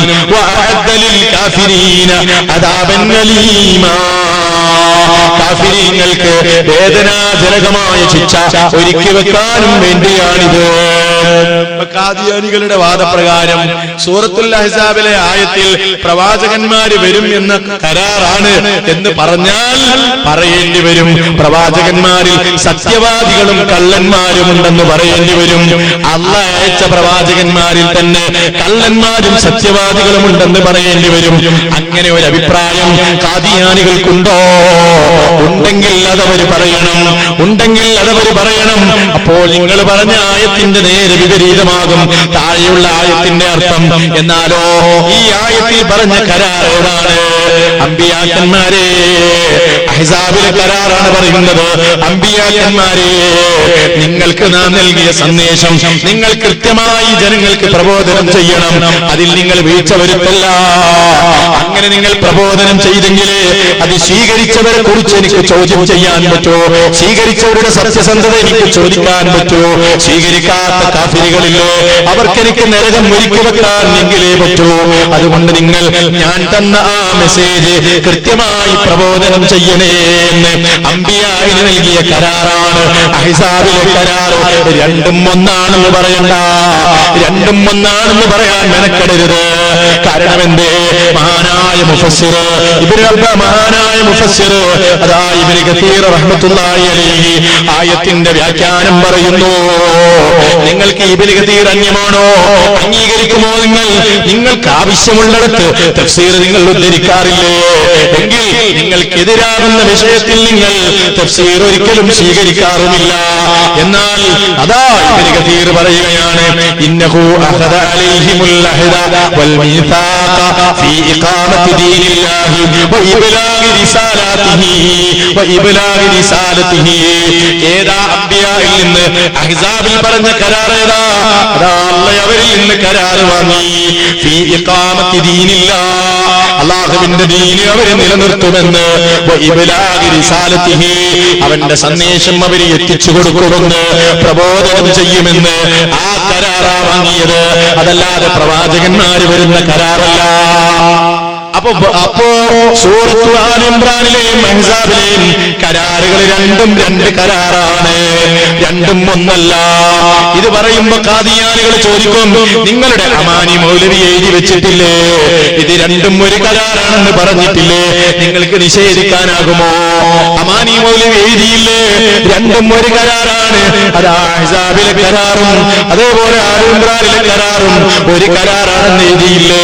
എന്റെ സഹോദര, ഞാൻ ചോദിക്കട്ടെ, അമാനി മൗലവി മഅ്സൂം എന്നാണ് നിങ്ങൾക്ക് വാദമുണ്ടോ? അമാനി മൗലവിക്ക് തെറ്റുപറ്റില്ലെന്ന് നിങ്ങൾക്ക് വാദമുണ്ടോ? പാപസുരക്ഷിതനാണെന്ന് നിങ്ങൾക്ക് വാദമുണ്ടോ? എന്നാൽ മീർസ അങ്ങനെയല്ലല്ലോ. മീർസ മഅ്സൂമല്ലേ, പ്രവാചകനാണെന്നാണല്ലോ നിങ്ങളുടെ വാദം. എങ്കിൽ ഒരു പ്രവാചകന് തെറ്റുപറ്റാൻ സാധ്യമല്ലല്ലോ. ഒരു പ്രവാചകൻ അബദ്ധം പറയില്ലല്ലോ. ഒരു പ്രവാചകൻ തോന്നിവാസം പറയില്ലല്ലോ. ഒരു പ്രവാചകൻ അങ്ങനെ അബദ്ധം പറയാൻ പിണയാൻ പറ്റില്ലല്ലോ. വഹി ഉണ്ടാകുമല്ലോ. എന്നാൽ നിങ്ങളുടെ മീർസ പറഞ്ഞത് എന്താണ്? വകൈഫ യജീഉ നബിയുൻ ബഅദ റസൂലിനാ, നമ്മുടെ റസൂലിന് ശേഷം ഇനിയൊരു നബി എങ്ങനെ വരാനാണെന്ന് മീർസ ചോദിക്കുമ്പോ പിന്നെ നിങ്ങൾ ആയത്തും പിടിച്ചു വന്നാല് അത് മീർസക്കെതിരല്ലേ? മീർസ പറഞ്ഞതിനെതിരല്ലേ? അപ്പൊ വൈരുദ്ധ്യത്തിന്റെ കലവറയാണോ ഈ ഖാദിയാനിസം എന്ന് പറയുന്നത്? ഒന്ന് നിഷ്പക്ഷതയോടെ ചിന്തിക്കുക, ഒന്ന് ആലോചിക്കോ. മീർസയ്ക്ക് തെറ്റുപറ്റാൻ പറ്റില്ലല്ലോ. മീർസ ചോദിച്ചതെന്താ? വകൈഫ യജീഉ നബിയുൻ ബഅദ റസൂലിനാ, നമ്മുടെ റസൂലിന് ശേഷം ഇനി ഒരു നബി എങ്ങനെ വരാനാണെന്നല്ലേ മീർസ ചോദിച്ചത്. അതുകൊണ്ട് അവിടെയൊന്നും തന്നെ നിങ്ങൾക്ക് യാതൊരു പിടിവള്ളിയുമില്ല. ഇതുപോലെ എത്ര ആയത്ത് നിങ്ങൾ കൊണ്ടുവന്നാലും ഹബീബായ നബി തങ്ങൾക്ക് ശേഷം ഇനി ഒരു നബിയുണ്ടെന്ന് സമർത്ഥിക്കാൻ നിങ്ങൾക്കാകില്ല കേട്ടോ. ഇസ്ലാമിന്റെ പ്രമാണം സുവ്യക്തമാണ്. ഇസ്ലാമിന്റെ പ്രമാണങ്ങൾ കൃത്യമാണ്. ഹബീബെല്ലാം വിശദീകരിച്ചു തന്നു. ഒരവ്യക്തതക്കും ചാൻസ് ഇല്ല. പിന്നെ ഞാൻ ഇതേ സ്വീകരിക്കൂ എന്നൊരാൾ പറഞ്ഞാൽ വേറെ നിവൃത്തിയൊന്നുമില്ല. ഹക്ക് ആഗ്രഹിക്കുന്നവര് സത്യത്തിന്റെ പാതയിലേക്ക് മടങ്ങാൻ നേരമായി. ഇതെല്ലാം പറയുമ്പോ ചില ആളുകൾ പറയാറുള്ളത് എന്തെന്നോ അതുകൂടെ ഞാൻ പറയട്ടെ. യഥാർത്ഥത്തിൽ മീർസ യഥാർത്ഥത്തിൽ വാഗ്ദത്ത മസീഹാണ്. അവസാന കാലത്ത് ഒരു ഈസാ നബി വരുമെന്ന്, മസീഹ ഈസബിന് മറിയം വരുമെന്ന് നബി തങ്ങൾ പറഞ്ഞിട്ടുണ്ടല്ലോ. ആ മസീഹാണ് യഥാർത്ഥത്തിൽ ആര്? മീർസ ഗുലാം അഹമ്മദ് ഖാദിയാനി. യഥാർത്ഥത്തിൽ ഈസാ നബി മരിച്ചു പോയിട്ടുണ്ട്. അതുകൊണ്ട് ഞാനാണ് ഈസ. അതുകൊണ്ട് യഥാർത്ഥത്തിൽ ഈസാ നബി മരിച്ചിട്ടുണ്ട്, ഖബർ കാശ്മീരിലുണ്ട് എന്നെല്ലാം പറയാറുണ്ട്. അവിടേക്ക് ഞാൻ ഇൻഷാ അല്ലാഹ് അത് ആവശ്യമായി വരുന്നാൽ ഈസാ നബിയുടെ മരണം എന്നൊരു വിഷയം തന്നെ നമുക്ക് വലിയ ചർച്ച ചെയ്യാം. എന്നാൽ ഇയാളുടെ വാദത്തിന് വല്ല അടിസ്ഥാനവുമുണ്ടോ? ഞാൻ ഈസബിന് മറിയമാണ്, ഞാൻ മസീഹാണ്, വാഗ്ദത്ത മസീഹാണ് എന്ന് ഇയാൾ പറയുന്നില്ലേ? എങ്കിൽ ഈസാ നബി അലൈഹിസ്സലാം അവസാന കാലഘട്ടത്തിൽ അതാ അവിടുത്തെ പുനരാഗമനമുണ്ടാകുമ്പോ അവിടുത്തെ ഓരോ അടയാളങ്ങളും ഹദീസുകളിൽ പറഞ്ഞിട്ടുണ്ട്. ഓരോറ്റ അടയാളവും ഇയാളുമായി യോജിച്ചു വരുന്നില്ലെന്ന് മാത്രമല്ല, ഇയാൾക്ക് നേരെ എതിരിലാണ് സർവ്വ അടയാളങ്ങളും. കേട്ടോ, ഒന്നാമത്തെ അടയാളം പറയട്ടെ. മസീഹ് ഈസബിന് മറിയം അവസാനമായി പുനരാഗമനം ഉണ്ടാകുമ്പോ എവിടെ നിന്നാ വരിക? എവിടെ നിന്നാ വരിക? ഈസബിന് മറിയമിന്റെ പുനരാഗമനം എവിടെ നിന്നാ ഉണ്ടാകുന്നത്? അതാ ഹബീബ് പറയുന്നു, കളവ് പറയാത്ത നേതാവ്, ജീവന്റെ ജീവനായ ഹബീബ് അഷ്റഫുൽ ഖൽഖദാ നമ്മളോട് പറയുന്നു, കൈഫ അൻതും ഇദാ നസല ബിൻ മറിയമ മിനസ് സമാഇ ഫീകും. അതാ ഈസബിന് മറിയം ആകാശത്ത് നിന്ന് നിങ്ങളിലേക്ക് ഇറങ്ങി വരുമ്പോ നിങ്ങൾ എങ്ങനെയായിരിക്കുമെന്ന് ഹബീബ് ചോദിക്കുന്നു. എവിടെ നിന്നാ ഈസാ നബി വരുന്നത്? ആകാശത്ത് നിന്നാ വരുന്നത്. ഇത് ഞങ്ങൾ പറയുന്നതല്ല, ഇത് ഞങ്ങൾ പറയുന്നതല്ല. ആകാശത്ത് നിന്നാണ് ഈസാ നബി വരിക എന്ന് ഒരിടത്ത് ഞാൻ പ്രസംഗിച്ചപ്പോ ഒരു ഖാദിയാനി മൗലവിയോട് ചോദിച്ചു, എവിടെ നിന്നാ നിങ്ങൾക്കതിന് തെളിവ്? ആകാശത്ത് നിന്നാണ് ഈസാ നബി വരിക എന്ന് നിങ്ങൾക്ക് തെളിയിക്കാനാകുമോ? ആകാശത്ത് നിന്ന് ഇനി ആരും വരില്ലെന്നാണ് ഞങ്ങളുടെ വിശ്വാസം. അതുകൊണ്ട് ആകാശത്ത് നിന്ന് ഈസാ നബി വരുമെന്ന് നിങ്ങൾക്ക് തെളിയിക്കാനാകുമോ എന്ന് എന്നെ വെല്ലുവിളിച്ചപ്പോ ഞാൻ മീർസയുടെ ബുക്ക് വായിച്ചെന്നല്ലോ, എന്നിട്ട് കാണിച്ചു കൊടുത്തു. ഈ മീർസ തന്നെ പറഞ്ഞത് എന്തെന്നറിയുമോ? അന്നൽ മസീഹ യൻസിലു മിനസ് സമായി ബിജമീഇ ഉലൂമിഹി.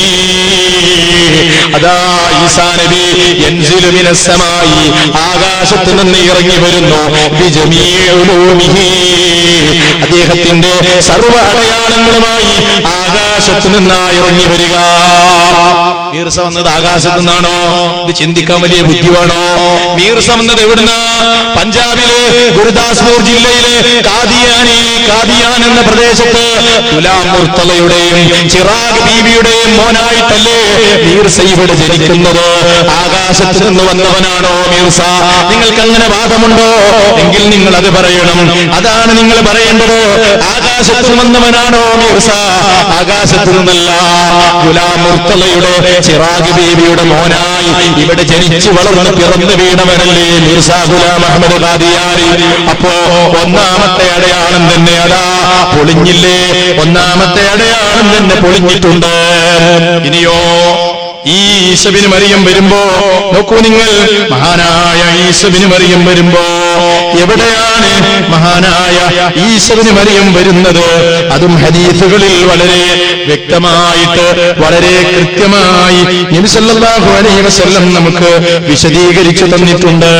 എവിടെയാണ് ഈസബിന് മറിയം വരുമ്പോ അല്ലാഹുവിന്റെ റസൂല് പറയാണ്, അവിടുന്ന് ഇറങ്ങുന്ന സ്പോട്ട് വരെ നമുക്കതാ വിശദീകരിച്ചു തരികയാണ്. ഇന്ദൽ മനാറത്തിൽ ബൈളായി ശർഖിയ ദിമശ്ക്. ഇന്ദൽ മനാറത്തിൽ ബൈളായി ശർഖിയ ദിമശ്ക്. എവിടെയാ ഇറങ്ങുന്നത്? ഒരു വെളുത്ത മിനാരത്തിന്റെ അരികിൽ, ഒരു വെളുത്ത മിനാരത്തിന്റെ അരികിൽ ശർഖിയ ദിമശ്ക്.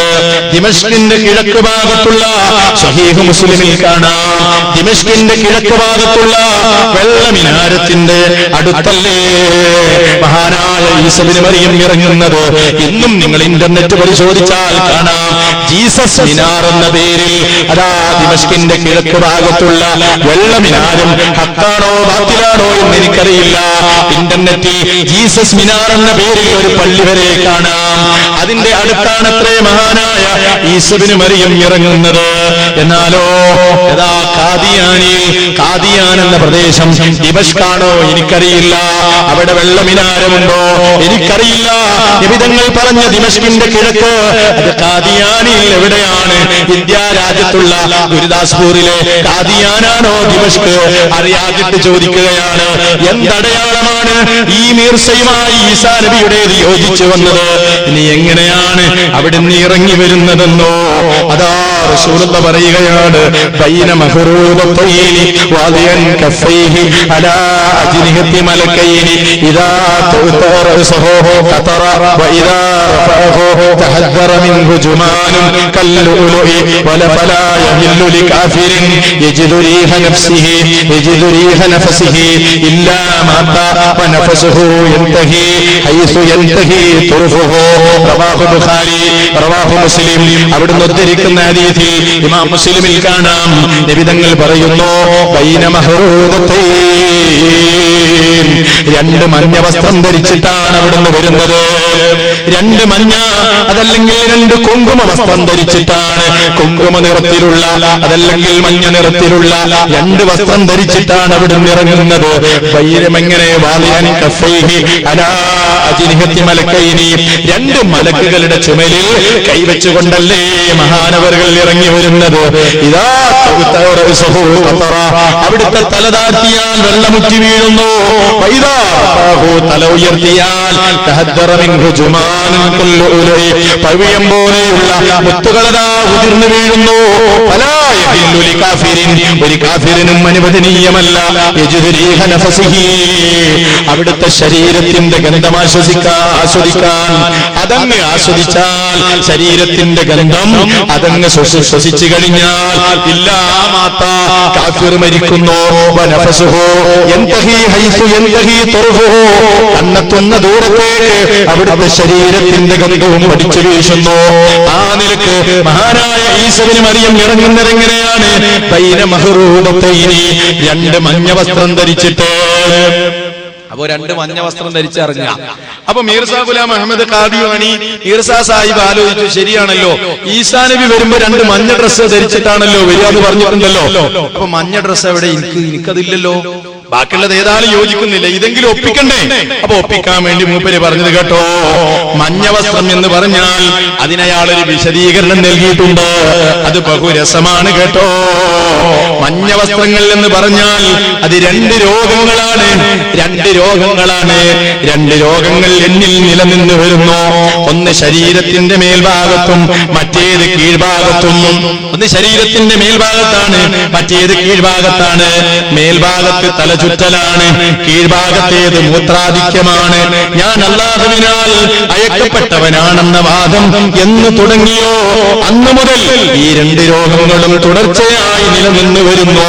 അതിന്റെ ശമനത്തിനായി പ്രാർത്ഥിക്കുകയുണ്ടായി. പക്ഷേ നിഷേധത്തിലാണ് മറുപടി കിട്ടിയത്. സന്മാർഗദർശിനി എന്ന പുസ്തകത്തിന്റെ 115-ാമത്തെ പേജിലാവുള്ളത്. സഹോദരന്മാരെ ഒന്ന് ചിന്തിച്ചു നോക്ക്, ഒരു പ്രവാചകന്റെ ഗതികേട് എന്താ?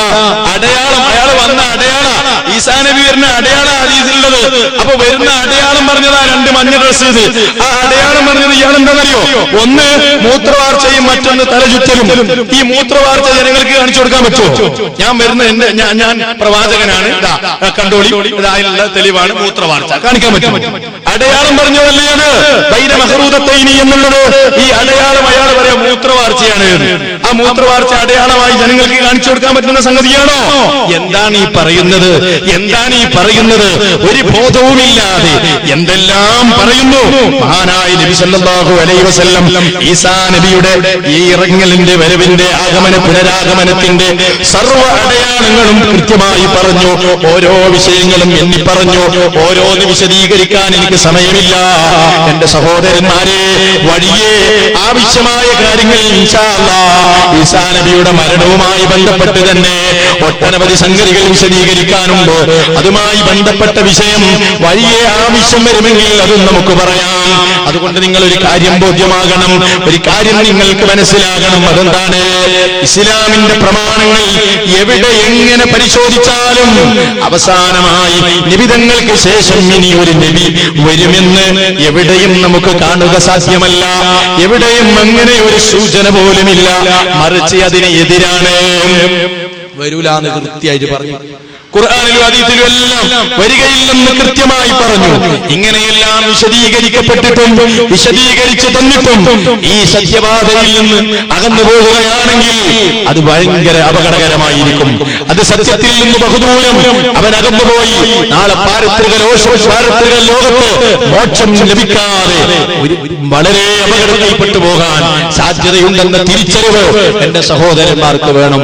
ഏത് പ്രമാണബദ്ധമായി ഏത് വിഷയങ്ങളെ നേരിടുകയാണെങ്കിലും കേരളത്തിൽ യാതൊരു ബേജാറുമില്ലാതെ അതിനെതിരെ പ്രതികരിക്കാൻ മുജാഹിദ് പ്രസ്ഥാനം എക്കാലഘട്ടത്തിലും രംഗത്ത് വന്നിട്ടുണ്ട്. പ്രമാണബദ്ധമായി ഏത് പ്രശ്നങ്ങളെയും കൈകാര്യം ചെയ്യുന്നതിൽ മുജാഹിദ് പ്രസ്ഥാനം മറച്ചു നിന്നിട്ടില്ല. ആരെന്ത് പറഞ്ഞാലും പ്രമാണബദ്ധമല്ലെങ്കിൽ അതിനെതിരെ ശ്രദ്ധിക്കാൻ മുജാഹിദുകൾക്ക് പ്രയാസമില്ല. കാരണം മുജാഹിദുകളുടെ കയ്യിൽ പ്രമാണങ്ങളുണ്ട്. ആ പ്രമാണങ്ങൾ ഉദ്ധരിച്ച് ഹക്ക് ജനങ്ങളെ ബോധ്യപ്പെടുത്താൻ ഞങ്ങൾ സന്നദ്ധരാണ്. ആ വിഷയത്തിൽ അമാന്തത കാണിക്കാൻ ഞങ്ങൾ തയ്യാറില്ലെന്ന് ഈ ശബ്ദം ശ്രമിക്കുന്ന വിനീതരോട് എനിക്ക് ഓർമ്മപ്പെടുത്താനുള്ളത്. ഈ പ്രസ്ഥാനത്തെക്കുറിച്ച് പലനിലക്കുള്ള തെറ്റിദ്ധാരണകളും പല സഹോദരന്മാർക്കുമുണ്ട്. തെറ്റിദ്ധാരണകളെല്ലാം പലരുടെയും നാവുകളിൽ നിന്ന് കേട്ടതിന്റെ അടിസ്ഥാനത്തിലാണ്. ഈ പ്രസ്ഥാനത്തെ നിങ്ങൾ ഈ പ്രസ്ഥാനത്തിന്റെ പ്രഭാഷകന്മാരിൽ നിന്ന്, പണ്ഡിതന്മാരിൽ നിന്ന്, കൃതികളിൽ നിന്ന്, പുസ്തകങ്ങളിൽ നിന്ന്, കാസറ്റുകളിൽ നിന്ന് കൂടുതൽ പഠിക്കുകയും അറിയുകയും സത്യത്തിന്റെ മാധുര്യം ഉൾക്കൊള്ളുകയും ചെയ്യണമെന്നാണ് എനിക്ക് അവസാനമായി സൂചിപ്പിക്കാനുള്ളത്. ഇതുപോലെയുള്ള ഏതേത് വിഷയങ്ങളെയും നമ്മൾ സമീപിക്കേണ്ടത് പ്രമാണബദ്ധമായിട്ടാണ്. ചരിത്രവുമായി ബന്ധപ്പെട്ട് ഈ മീർസാ ഗുലാം അഹമ്മദ് ഖാദിയാനിയുടെ ചരിത്രവുമായി ബന്ധപ്പെട്ട് ഒട്ടനവധി കാര്യങ്ങൾ പറയാനുണ്ട്. ചരിത്രം പറഞ്ഞാൽ തന്നെ ഖാദിയാനിസം അത് വൈരുദ്ധ്യങ്ങളുടെ കലവറയാണെന്ന് പറയാൻ എനിക്ക് പ്രയാസമില്ല. പക്ഷേ ചരിത്രത്തിലേക്കും അദ്ദേഹത്തിന്റെ വാക്കുകളിലേക്കും ഒക്കെ കൂടുതൽ കടക്കുന്നതിനേക്കാൾ നല്ലത് വിശുദ്ധ ഖുർആനിനും തിരുവചനങ്ങൾക്കും എന്ത് പറയാനുണ്ടെന്ന് പരിശോധിക്കലാകുമല്ലോ. അതാണല്ലോ നമുക്ക് കൂടുതൽ ബോധ്യമാകാൻ അതാണല്ലോ എളുപ്പമായിട്ടുള്ളത്. അതിനുവേണ്ടിയാണ് ഇത്രയും കാര്യങ്ങൾ വിശദീകരിച്ചത്. സത്യം നിങ്ങൾ മനസ്സിലാക്കണം. ഒരു നിലക്കും ഖുർആനുമായി ഈ വാദഗതികൾക്ക് യോജിക്കാനാകില്ലെന്ന തിരിച്ചറിവുണ്ടാകണം. ഹക്കിന്റെ മാർഗം നിങ്ങൾ മുറുകെ പിടിക്കണം. ഇനിയും സുദീർഘമായി സംസാരിക്കുന്നില്ല. അല്ലാഹു സുബ്ഹാനഹു വ തആല ഈ സത്യം അത് സത്യമായി മനസ്സിലാക്കുവാനും അത് പ്രചരിപ്പിക്കുവാനും അത് ഉൾക്കൊള്ളുവാനും നമുക്ക് ഏവർക്കും തൗഫീഖ് നൽകി അനുഗ്രഹിക്കുമാറാവട്ടെ. അറിഞ്ഞോ അറിയാതെയോ വന്നുപോയ അപരാധങ്ങൾ അല്ലാഹു നമുക്ക് പുറത്തു മാപ്പാക്കി തരുമാറാവട്ടെ. വിശുദ്ധ ഖുർആൻ മുറുകെ പിടിക്കാൻ, അതിന്റെ വിശദീകരണമായ പ്രവാചകന്റെ ചര്യ അനുസരിച്ച് ജീവിതത്തെ ക്രമീകരിക്കുവാൻ അല്ലാഹു നമുക്ക് തൗഫീഖ് നൽകി അനുഗ്രഹിക്കുമാറാവട്ടെ. സത്യത്തിന്റെ മാർഗത്തിൽ എന്നും ഉറച്ചു നിൽക്കുവാൻ, ആ സത്യം മുറുകെ പിടിച്ചുകൊണ്ട് മരണപ്പെടുവാനും അവസാനമായി ലാ ഇലാഹ ഇല്ലല്ലാഹ് അത് ഉരുവിട്ടുകൊണ്ട് മരിക്കുവാനും അല്ലാഹു സുബ്ഹാനഹു വ തആല നമുക്ക് എല്ലാവർക്കും തൗഫീഖ് നൽകി അനുഗ്രഹിക്കുമാറാവട്ടെ. റബ്ബനാ തഖബ്ബൽ മിന്നാ ഇന്നക അൻതസ് സമീഉൽ അലീം വതുബ് അലൈനാ ഇന്നക അൻതത് തവ്വാബുർ റഹീം വതുബ് അലൈനാ ഇന്നക അൻതത് തവ്വാബുർ റഹീം. റബ്ബനാ ആതിനാ ഫിദ് ദുനിയാ ഹസന വഫിൽ ആഖിറതി ഹസനതൻ വഖിനാ അദാബൻ നാർ. വസ്സലാമു അലൈക്കും വറഹ്മത്തുള്ളാഹി. സഹോദരന്മാരെ, ഒരു കൂട്ടം യുവാക്കൾ എഴുതി തന്ന ഒരു സംഭവം. താങ്കളുടെ പ്രഭാഷണത്തിലൂടെ ഖാദിയാനികളുടെ ആശയം പൊള്ളയാണെന്നും അവർ ഇസ്ലാമിന്റെ ഗണത്തിൽ നിന്ന് പുറത്തായവരാണെന്നും ഞങ്ങൾക്ക് മനസ്സിലാക്കാൻ സാധിച്ചു. എന്നാൽ ഖാദിയാനികളുടെ വീട്ടിൽ നടക്കുന്ന ഏതെങ്കിലും ചടങ്ങുകളിൽ ഞങ്ങളെ ക്ഷണിച്ചാൽ അവിടെ പോയി ഭക്ഷണം കഴിക്കുന്നതിനോ നമ്മുടെ വീടുകളിൽ നടക്കുന്ന ചടങ്ങുകളിലേക്ക് അവരെ ക്ഷണിക്കുന്നതിനോ ഇസ്ലാമിൽ വിലക്കുണ്ടോ എന്ന് ഇവിടെയുള്ള യുവാക്കൾ എഴുതി തന്ന ഒരു ചോദ്യമാണ്. സഹോദരന്മാരെ, നമ്മൾ മനസ്സിലാക്കേണ്ടത് ആദർശപരമായി, വിശ്വാസപരമായി ഏത് ചടങ്ങുകളിലേക്കും ഇസ്ലാമിന്റെ വിശ്വാസത്തിനെതിരിലോ അതല്ലെങ്കിൽ ആചാരങ്ങൾക്കെതിരിലോ ആര് സംഘടിപ്പിച്ചാലും അവിടെ ഇസ്ലാമികമായി നമുക്ക് പങ്കെടുക്കാൻ പാടുള്ളതല്ല. എന്നാൽ മാനുഷികമായ ചടങ്ങുകളിലും മാനുഷികമായ സദ്യകളിലും മാനുഷികമായ വിരുന്നുകളിലുമെല്ലാം ആരുമായും സഹകരിക്കുന്നതിന് ഇസ്ലാം വിലക്ക് കൽപ്പിക്കുന്നില്ല എന്ന് തിരിച്ചറിയുക. എന്നാൽ ആദർശവുമായി ബന്ധപ്പെട്ട ചടങ്ങുകളാണെങ്കിൽ, വിശ്വാസത്തിനെതിരുള്ള ചടങ്ങുകളാണെങ്കിൽ, ഇസ്ലാമിക ആചാരങ്ങൾക്കെതിരിലുള്ള ചടങ്ങുകളാണെങ്കിൽ അതാര് സംഘടിപ്പിച്ചാലും അവിടെ സംബന്ധിച്ചുകൂടാ എന്നതാണ് ഈ മേഖലയിൽ ഇസ്ലാമിന്റെ നിർദ്ദേശം. കാര്യങ്ങൾ കൂടുതൽ മനസ്സിലാക്കണമെന്ന് ഓർമ്മപ്പെടുത്തുന്നു. അസ്സലാമു അലൈക്കും വറഹ്മത്തുള്ളാഹി.